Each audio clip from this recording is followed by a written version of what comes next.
Everyone, আসসালামু আলাইকুম সবাইকে। এটা হচ্ছে আমার চাঁদপুরের মতলবে যাওয়া ব্লগ। তো এখানে আমার ব্রাইডাল মেকওভার সার্ভিস ছিল। তো যখন আমাকে বুকিং করা হয় তখন আমাদেরকে এক্সট্রা লোকেশন বলে দিয়েছিলেন এবং কোথা থেকে বাস ছাড়বে সেটাও জানিয়ে দিয়েছিলেন। তো এটা জানার পর আমার আব্বু ওখান থেকে খোঁজ খবর নিয়ে আসে। তো আব্বু আমাদের সাথে যায়, বলে যে আমি তোদেরকে বাসে তুলে দিয়ে আসবো, তারপর হচ্ছে ওখান থেকে চলে যাবি। যে আমাদের বলেছিল 5:30টার সময় বাস ছাড়বে, কিন্তু বাস ছাড়তে ছাড়তে ঠিক 6টা বেজে যায়। এর মধ্যে আব্বু নামাজ পড়ে আসে, আমরাও দাঁড়িয়েছিলাম অনেকক্ষণ। আসলে আব্বু না থাকলে হয়তো আমার লাইফটা আরও স্মুথ হতো না, কারণ এত ভোরবেলা যাওয়াটা আব্বুই সবসময় এগিয়ে দিয়ে আসতো। আর ওখানে ব্রাইডের ব্যাপারটা বলছি, ওখানে হচ্ছে যে ব্রাইড ছিল ও বলতে গেলে আমার রিপিট ক্লায়েন্ট ছিল। তার বড় বোনও আমার কাছ থেকে ব্রাইডাল মেকওভার সার্ভিস নিয়েছিলেন। তো সেও বলছিল যে আপু, আমি ওই আপুর কাছে আমার ব্রাইডাল মেকওভার নিতে চাই। ওই দিন ওর আঁকতে প্রোগ্রাম ছিল, তারপরও বলছিল যে আপুকে প্লিজ আনো, আমি আপুর কাছেই সাজবো, এত সুন্দর একজন ন্যাচারাল বেস আপু দিয়ে দেয়। তা আমরা ঠিক যথাসময়ে এক্সাক্ট লোকেশনে চলে যাই। ওখানে থেকে কাছে একদম, মানে 8:30টার মধ্যে আমরা পৌঁছে যাই লোকেশনে।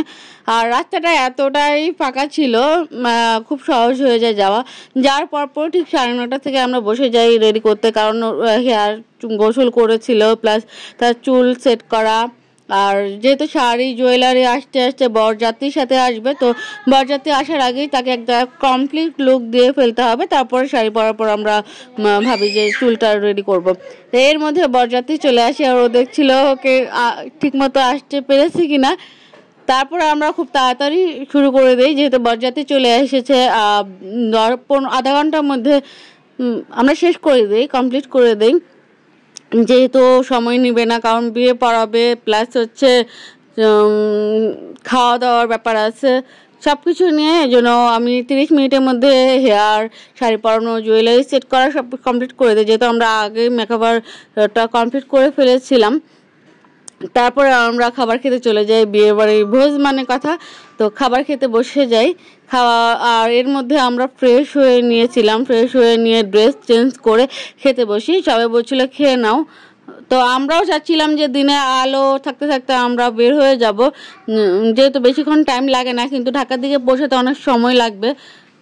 তো বাসের জন্য ওয়েট করছিলাম, বাসে তো পাচ্ছিলাম না সিট, সবগুলো সিট ছিল পিছনে দিয়ে ফাঁকা।